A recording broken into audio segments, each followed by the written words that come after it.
Hey there! Welcome to the Distracted Librarians podcast.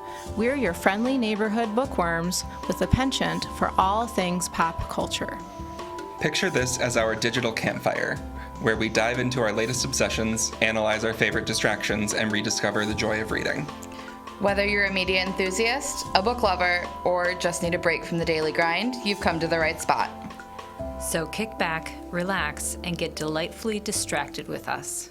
Hey everybody! On this episode, we will be talking about romance. Hey! I know we have some romance lovers here. Definitely. And actually, it's funny because I started looking into some of the stuff that I was reading, and I'm like, I guess there's some romance on here. It's all weird, but it's still romance, right? So there are lots of different types of romance. There's some like really niche-y, that's not a word, but like some very specific things that you can look for in romance. Pretty much anything that you could ever possibly be interested in, right? Yes. One of the things that I like the most about romance is that it gives you form tropes to a certain extent. So if an author wants to write about literally anything, there's something for them to follow. Okay. There's a way to make that path happen. Mm-hmm. And I feel like I read about a lot of different things than you find in general fiction. Okay. Because there's the pathway for it.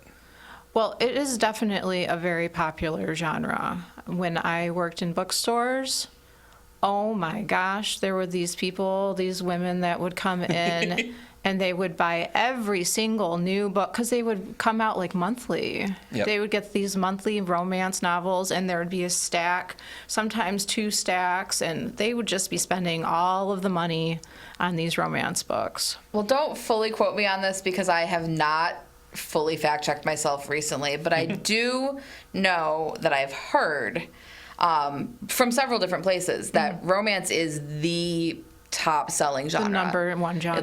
It's the number one genre of books. It is just that popular. Definitely. And that's always interesting to me because the way we view that sometimes gets a little weird given how popular it is. Yeah, for sure. It's almost like we don't like it because it's popular. Or it gets a little gendered or... Mm-hmm. Yeah, for sure. All right, well, what do you guys like to read when you read romance? I stay pretty firmly in the contemporary vein. Okay.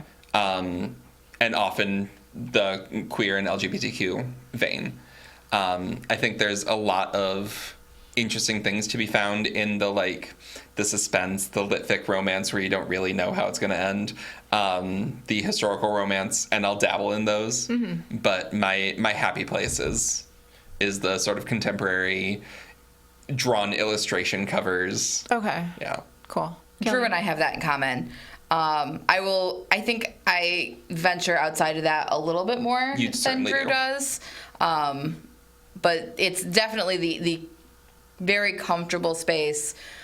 It's the area where I know I can, if I pick up a book that I don't necessarily know a ton about, I can still identify those books as I'm probably going to like this. Yeah. Whereas you start getting outside of that contemporary queer romances, and I'm like, we have to look into it a bit more. Cool. So I like, because romances tend to be formulaic, mm-hmm. I like when they present something new. Yeah. So it's like, give me a new factor, please, which tends to be contemporary romance. Yeah. Mm-hmm. So something I read recently was On the Plus Side by Jenny L. Howe. Did anyone read that? No. Very adorable.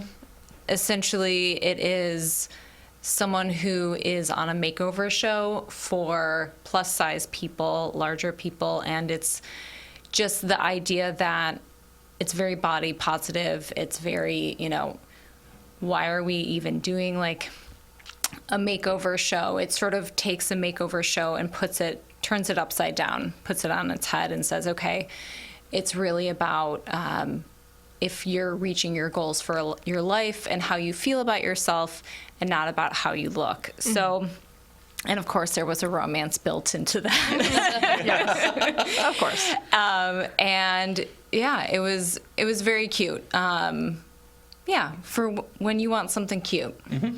Nice. I am a big fan of the romantasy /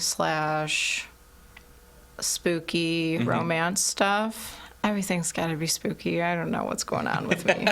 But like, I was trying to pull a list together for this topic today, and I was talking to one of my coworkers, and I was like, no one would ever think that this book was a romance, but it is romantic to me. So I'm going with it. It's Heart-Shaped Box by Joe Hill, which is funny. This is me throwing it back to Emily. Emily would have agreed with me 100%. It is like terrifying. Absolutely terrifying. But the relationship between the male and the female character, like, it is like love like nobody else's business. So I love that for you. I got a twisted thing going. I don't know. It's weird. But Well, what's your definition of romance? I mean, how does it... they in this book in particular, they go through some stuff because there's a ghost that's trying to kill them. Okay? But the female, the girl, his girlfriend, she is there with him through thick and thin through the entire thing. And there are atrociously horrible things happening, and she is still there with him. At one point, he is like, go away, leave me to die, because this ghost wants to kill me and me alone. And she's like, no, I'm not leaving you. So there's like this loyalty there. All the way to the very end that is like really sweet. Amidst all of that other chaos. I will choose to accept this and take your word for it. I know. I'm just going to start it off with that. All right. Anybody else? What's a romance? Let's talk about some romances you guys liked. One of my more recent favorites was Romantic Comedy by Curtis Sittenfeld. Okay. It is on the set of a fictional version of SNL. Mm-hmm. So the whole, like, 1 week to reset everything and get all the stories together and get the actors on board and everything, and just what it takes to turn around a show like that. Yeah. But in the middle of it starts a romance between one of the staff writers and the host / musical guest. Okay. It is so interesting. The first part of the story takes place just over that week, and the like late night writing sessions and picking each other's brains and realizing that there's an attraction there. And then the story jumps into COVID lockdown. Okay. And there's a good like 50, 60 pages of epistolary emails back and forth, done so well, because if you've ever done that sort of communication, you know that those messages just build and build and build, because suddenly you're responding to like 8 different things. Mm-hmm. And it's a really, really cute story. Nice. Anything else? I recently read The Paying Guest by Sarah Waters. Okay. Again, probably not what anyone would consider a romance, but it's romantic to me.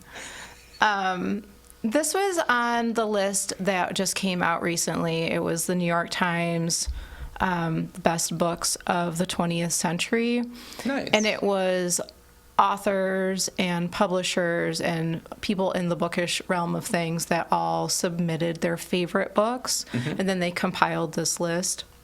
So The Paying Guest, this book is really interesting because it is set in England, and I believe it's in like maybe the 40s. And the family, it's a woman and her mother are living in this home, and it's in a nice area of London. And the father dies, and he leaves them with a bunch of debt, so they have to start taking paying guests. So basically, they're allowing people to come and live in their home with them. Nice. And a couple moves in upstairs. And they're very bohemian and different, and like they're stuffy downstairs and they're cool upstairs. So the female the woman character, she falls in love with the woman from upstairs who is married to this man, and they have this affair. that's going on while he's at work. And at one point, they accidentally bump him off. And then the whole rest of it is trying to, like, figure out how to get out of being in trouble for bumping off the husband. Accidentally, that alone, I'm interested. Like, I love this. It's really, it's just a page turner. Yeah. It's one of those, like, oh my gosh, what have you done? How are you going to get yourself out of this? And it's fantastic. I really loved it. You know that meme of the mom from Arrested Development saying "good for her"? Yeah. That's how I feel in this moment. Yes. Yeah. So that was a good one for me. Again, not like a romance, fluffy, whatever. It's got murder. And yeah, they love each other. I'm going to jump into tropey romances again because my bread and butter. So I like familiar characters. I like the series of romances that it's like it starts with these characters and then the next book is like somewhat adjacent to them. Because I also like seeing the characters from the first book when they're happy and everything. I like revisiting them. So one of my favorites is the Written in the Stars series by Alexandria Belfleur. Which when I first bought this series, Drew and I were at Barnes & Noble, and it was like the staff pick recommendation was just written for me. It was just screaming, Killian, this is the book for you. And then I bought it and then didn't read it for months. And then I read it and loved it. And it starts out with a very like Pride and Prejudice, Bridget Jones' Diary-esque storyline about these women named Darcy and Elle. We see the connections already. Sure do. And I love Pride and Prejudice. You tell me something's a Pride and Prejudice retelling, I will read it, no matter what. And it follows through with these two on this fake dating journey, and like it's so cute because they're so opposite but they're trying to convince everyone that they're together. And then it follows you get their story, and then the next book you get stories from other characters, and the third book you get stories from another character. And I love tropes, and I love familiar characters and being able to just follow through like that. Another book that I had talked about in a previous episode with the Ashley Herring Blake books, her Delilah Green Doesn't Care was the first book in that series, and it's a similar thing where you see characters throughout it, and trilogies like that clearly are my thing and always will be. I think we would also be remiss to not talk about the other aspect of romance, the trade paperbacks, the Nora Roberts and the Debbie McCombers of the world, because that's probably the biggest reason that romance is that genre in terms of publishing. Yeah. My mother was so, I don't want to say addicted. I'm just going to say addicted. She was addicted to those. She had multiple bookcases devoted to it. She has since become a Kindle Unlimited person. Okay. And has purged all of those books away. And my father is very happy because he is not one for the books as an aesthetic motif of homemaking. Okay. But those were very much her world for a long time, and I think in some ways still are. Maybe not the same authors, but yeah, those are super popular. We have patrons who come in with their list of 30 authors that they follow. Yeah. And just run through them every time they're in front of the catalog looking for the next one. I always loved that they'd bring in a notebook and they'd have the books and they'd have everything written down that they've read so that they don't reread anything on accident. Oh, yeah. That used to happen at the bookstore all the time. This lady would come in with like this bundle of like paper and a pencil, and she'd be like marking everything off. It's like, it's crazy when you realize how much you're actually reading and how much you're spending. Like, we use the library, but I can't even imagine spending that much money on books because, we're always there at the library. But why do you think that is? Like, why is romance such a thing? I mean, like, you clearly like spooky stuff. I'm allowed to throw some love in there too. Yeah, which is lovely. You know, it's still the same as what I usually read, just. But I mean, it's like, why go for the escapism of romance versus the escapism of like horror or something else, you know? Yeah. I don't know. I think it has a lot to do with the safety and the comfort of it. Romance, almost more than any other genre, relies on its tropes, and you sort of know what you're getting going in. You're getting best friends to lovers and enemies to lovers, a fake dating, a second chance, you know, the only one bed trope. You know, you know what you're getting, and that's comforting a lot to me in a way of like, I don't have to devote as much energy to figuring out where I am. I can just ride the ride. Mm-hmm. Well, and most commonly, for something to really be considered a romance, maybe it's getting less that way as we start blending genres now, but for the longest time it was, you're guaranteed a happily ever after, or at least a happily for now. Mm-hmm. And so when you go into something knowing it's going to be okay, that's really reassuring, because I don't know, there's a lot of books out there that I pick up and I'm just like, how have we gotten here? This is not what I signed up for, but we're here now. Yeah. And with romance, especially in those contemporary romances, mm-hmm. and in the more stereotypical romances, it's, you know what you're signing up for, you know what you're getting. Mm-hmm. And I mean, for me, I like love. I like a love story.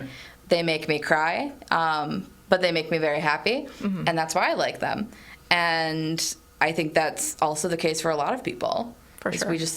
We like love. Yeah. And there's the cozy aspect. Yeah. That I think is there too. And then there are books that are like touted as being cozy, which I'm like, but there's already cozy stuff out there, but this is extra cozy. Mm-hmm. Well, you can also get the other end of the dark romances and mm-hmm. the ones where they are not so nice to each other. You know, the mafia may or may not be involved, as is customary. Of course. So you can find, much like the ones you were listing, books in the romance section mm-hmm. that will devastate you mm-hmm. before they're okay. Yeah, for sure. Yeah. All right. Do we have any more that we want to talk about? Can I be a hater for a second? Yeah. Please. I loathe the third act breakup. Like they break up right before the end of it? Yep. They've gotten together, and then they break up again. So the third act breakup is what a lot of traditionally published romance will use as like the final hurdle of the relationship, where they run against the thing that has been teased the whole book. One of the characters' anxieties or alcoholism or something, an outside force, an ex coming back, whatever, that causes one or both of them to walk away from the relationship, and then you get 2 or 3 chapters of, oh, was that the best call? But I miss them. Oh, what should I do? And then they're back together, and it's like, why? Why did you put me through this? To torture you. I just want to be happy with my little books. It's well, and so often those come from like miscommunication tropes, yes. which I know a lot of people really, really dislike. Mm-hmm. I also hate the third act breakup a lot. Yeah. Yeah. Miscommunication is hard in general because you can see the outline of where the core conflict is coming from, like 30% in the first time one of the characters intentionally keeps something to themselves. Yeah. Oh, for sure. Or assumes the worst of the person they're with. Mm-hmm. Of like, well, yeah, they say they're interested, but it's just physical. They couldn't actually be interested. Right. Talk to them. Yeah. Well, and as the reader, we are well aware of all the things because we have the full picture. Mm-hmm. So we're just screaming at the book, like, will you just cut it out, please? But, yeah. Yeah, I can list on, like, maybe 2 hands the number of third act breakups that have actually worked for me. Okay. Because most often they either fall into 2 categories. It is either this is stupid or I'm picking sides and then I'm mad when they get back together. Okay. Because one of them doesn't deserve it. Oh my goodness.